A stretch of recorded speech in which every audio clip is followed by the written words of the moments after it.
আসসালামু আলাইকুম প্রিয় দর্শক, আজ 11 এপ্রিল।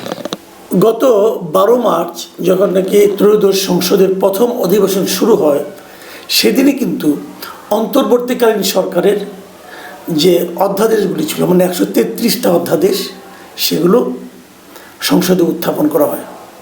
এবং সেদিন থেকে ঠিক 30 দিন পর্যন্ত সময়ের মধ্যে এগুলো হয় অনুমোদন করতে হবে, অথবা বাতিল করতে হবে, অথবা কিছু একটা করতে হবে।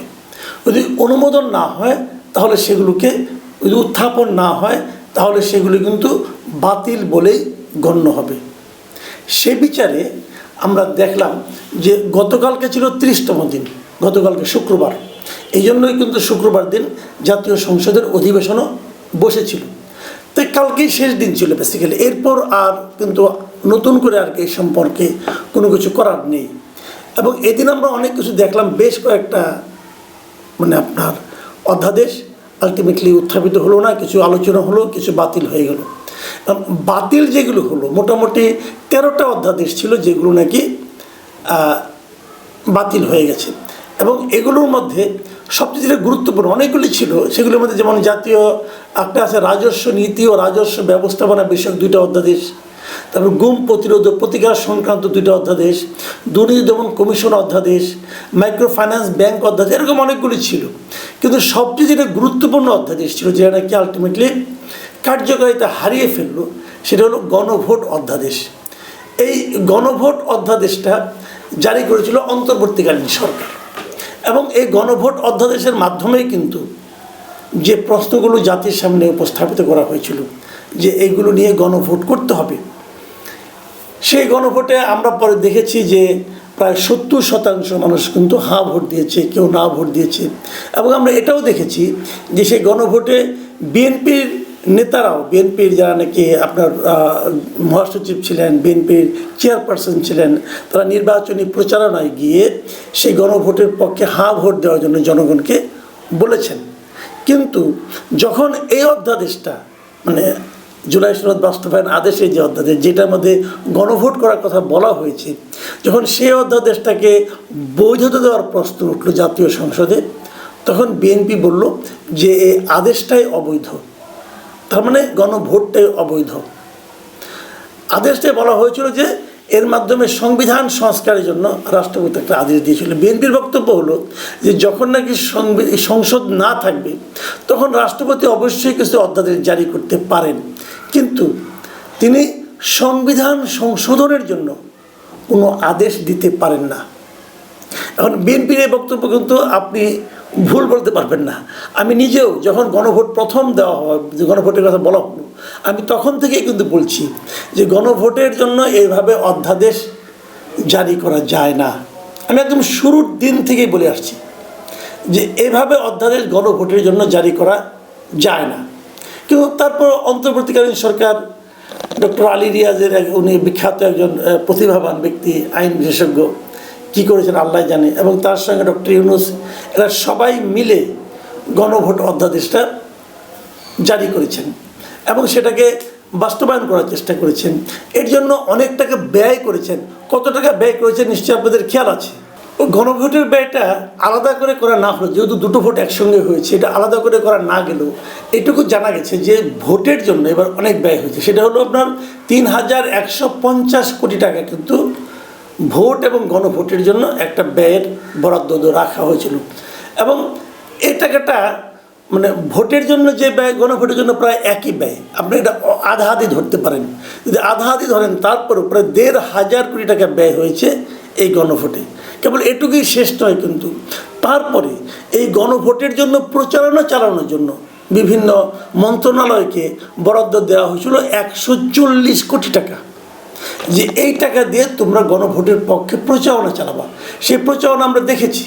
সেই প্রচারণা হলো তারা সবাই মাঠে নেমেছিল যে গণভোটের পক্ষে হ্যাঁ ভোট দেওয়ার জন্য। কেবল এখানেই শেষ না, বিভিন্ন ব্যাংকে, বিভিন্ন বেসরকারি প্রতিষ্ঠানে, বিভিন্ন আধা সরকারি স্বায়ত্তশাসিত প্রতিষ্ঠানকে বাধ্য করা হয়েছিল যে গণভোটের পক্ষে হ্যাঁ ভোটের জন্য ভোট দেওয়ার জন্য। পরবর্তী সময়ে দেখা গেছে যে এই কোনো সরকারি কর্মকর্তা হা অথবা না ভোটের জন্য, মানে কোনো ভোটের কোনো কোথায় ভোট দিতে হবে এই সংক্রান্ত কোনো প্রচারণা চালাতে পারবেন না। যদি পারেন সেটা হবে, যদি সেটা করেন তাহলে সেটা হবে দণ্ডনীয় অপরাধ। তাহলে আমরা কী পেলাম, যে একটা অন্যায় কাজ করার জন্য সরকার প্রায় 200 কোটি টাকার মতো ব্যয় করেছে, আর ওদিকে একটা অবৈধ কাজ করার জন্য, মানে যে জিনিসটা নাকি বৈধই না সেটা করার জন্য প্রায় 1,500 কোটি টাকা ব্যয় করেছে। কে করেছে? ইউনূস সরকার করেছে। করাটা কি ঠিক ছিল?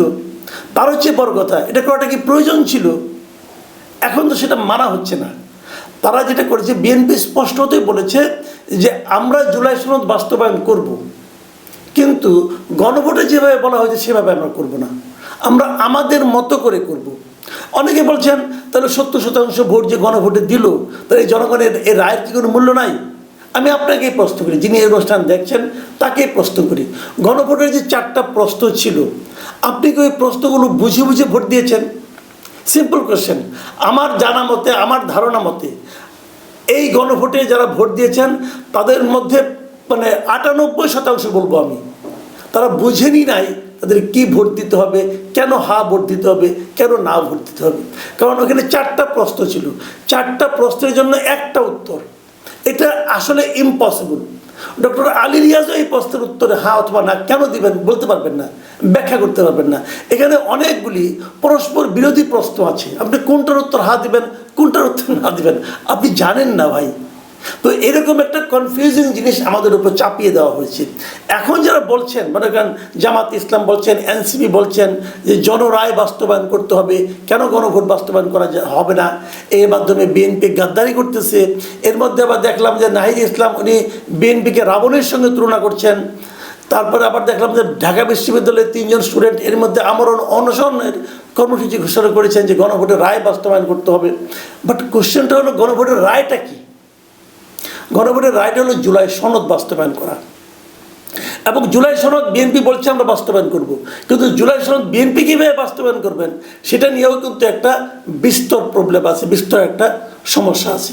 কারণ বিএনপি যেগুলোতে নোট অফ ডিসেন্ট দিয়েছিল, বিএনপি কি সেগুলিকে বাস্তবায়ন করবে? করবে না। আবার যেগুলোতে জামাতে ইসলাম নোট অফ ডিসেন্ট দিয়েছিল সেগুলো কি বিএনপি বাস্তবায়ন করবে?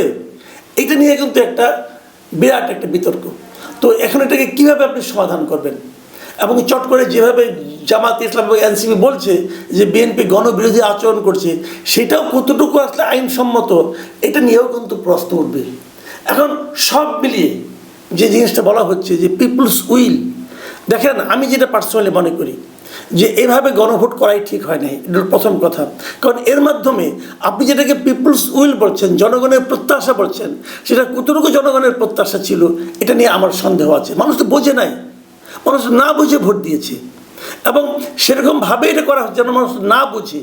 তো এটাকে যদি সহজ করা যেত না, যেত। সেরকম করে যদি আপনারা করতেন তাহলে আমরাও এর পক্ষে নামতাম। আবার বিএনপি যেভাবে এই অধ্যাদেশ থেকে এইটা বাতিল করে দিল, সেখানেও কিন্তু আমার প্রশ্ন আছে যে এটাকে বাতিল এভাবে করার দরকারটা কি ছিল? আলোচনা করা যেত না? আলোচনা করে তো ব্যবস্থা করা যেত, এই ব্যবস্থাটা আমরা যা যা এখানে আছে সবই আমরা বাস্তবায়ন করব, কিন্তু এভাবে করব না। এটা নিয়ে কি আপনারা বিরোধী দলের সঙ্গে বসতে পারতেন না? না করে কি হচ্ছে, এখন পুরো বিষয়টাকে আপনারা রাজনীতির বিষয় নিয়ে আসলেন। ভাই এটা নিয়ে তো আমরা রাজনীতি চাই না, আমরা এমন একটা সংস্কার চাই যে সংস্কারের মাধ্যমে আমরা আরেকটা স্বৈরাচারী শাসন যেন না কায়েম হয় সেদিকে যেতে পারি। কিন্তু বিএনপি গত কয়েকদিনে যে সমস্ত অধ্যাদেশগুলি গ্রহণ করেছে, যেগুলো বাতিল করেছে, এই সব মিলিয়ে মনে কি হচ্ছে যে বিএনপি একটা দুর্দান্ত গণতান্ত্রিক পদ্ধতি দিকে যাচ্ছে?